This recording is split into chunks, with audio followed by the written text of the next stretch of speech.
Hello, welcome back. Today I am going to take you through some of the things I am doing to prepare for the new moon in Taurus. Now, my first step is to prepare the simmer potion. This not only cleanses and clears the air and energy in my home, but it refreshes everything, and I can use it as a floor and door wash to clear away for positive vibes and energy. Since it's the new moon, it's marking the beginning of the flower moon cycle. So the full moon is called the flower moon, but now we're at the new moon. So this is the perfect time for cleansing, and this simmer potion helps to set the stage for a fresh start. Because we're using lilacs to banish negativity, we're going to only brew this for a really short amount of time. They're quite delicate. We also have lemon for purification and chamomile for protection.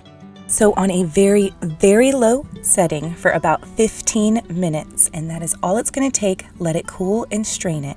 Next, we're going to use that cooled simmer potion, and we're going to go clean my altar. It needs a new cleaning every so often, and the new moon is the perfect time to do it. I'm moving in a clockwise motion because I want to invite positive energies into this space. Cleansing my statue for the universe and setting up a few correspondences and offerings. Things that I work with on a regular basis, like this divination coin and some valerian root. Selenite that corresponds with the universe, and obsidian with its dark correspondences.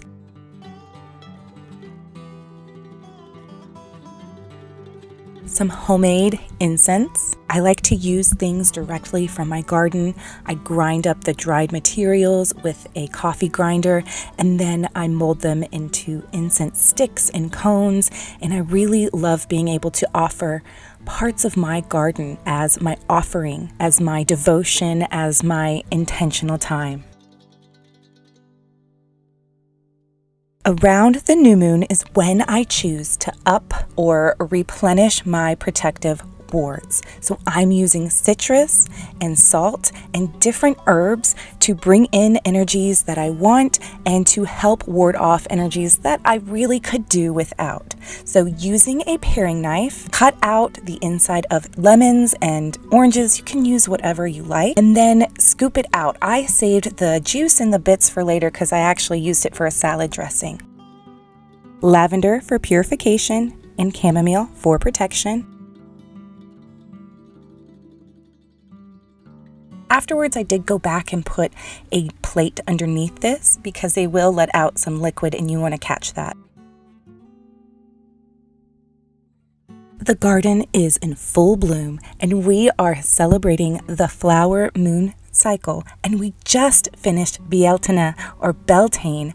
I'm going to make an arrangement with flowers that have lunar correspondences. So in my garden, I have roses that are in full bloom, and I have lavender, and they smell amazing. I can't believe how lucky I am for these two beautiful plants that are just incredible to work with, to just thrive in my garden. So I brought them inside, gave them a good rinse, and started arranging them. And any of the flower petals from the roses that just looked a little, brown and weathered, I pulled them off so that I could use them in a bath later. The new moon is a perfect time for planting seeds of intention for manifestation. I do this by looking to the sign the new moon will be in, then seeing what house that sign falls into on my natal chart. And then I craft a ritual around the area of life that is supported under this moon phase. From there, I do a new moon tarot spread to guide me towards my goals. If you are looking for a manifestation ritual for this new moon in Taurus, check out the blog. I've got a great one that is going to help you really ground into your goals and ground into your intentions. Flowers are my favorite food and one of my most favorite things to grow in the garden.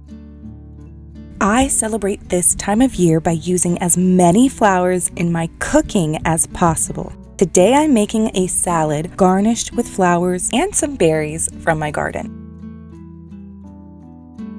Borage is one of my favorite flowers to eat. You just have to be sure that you remove the fuzzy part from the back of it. So you just grab hold of the front and pull the back. So you sort of gently pull the two apart and you'll have just this wonderful, beautiful blue star-shaped flower that tastes kind of like a cucumber. Olive oil, our leftover juice, some honey, some garlic, some lemon zest, salt and pepper, whip it all up. It makes a really, really simple yet delicious salad. Whatever greens you have, nuts or whatever you like to use. I really love almonds or pistachios. My garden only offered about 5 raspberries, so I highly recommend adding some more if you have access to them. And then your flowers. Now with flowers like this dianthus or something like a marigold, if you're going to consume it, be sure that you cut off these ends here because that's actually the seed and it can stick to your cheek or in your gums and your throat. So cut those off. Just put the flower petals only. All right, now I'm going to enjoy this delicious salad. Take a hot bath with my lovely rose petals and enjoy this new moon in Taurus. I hope that you have an exceptionally grounding and centering night and time around this new moon. If you need any rituals to do or you're looking for ways to celebrate the season and the month, go check out the blog. So many resources that the Coven has prepared. Blessed be.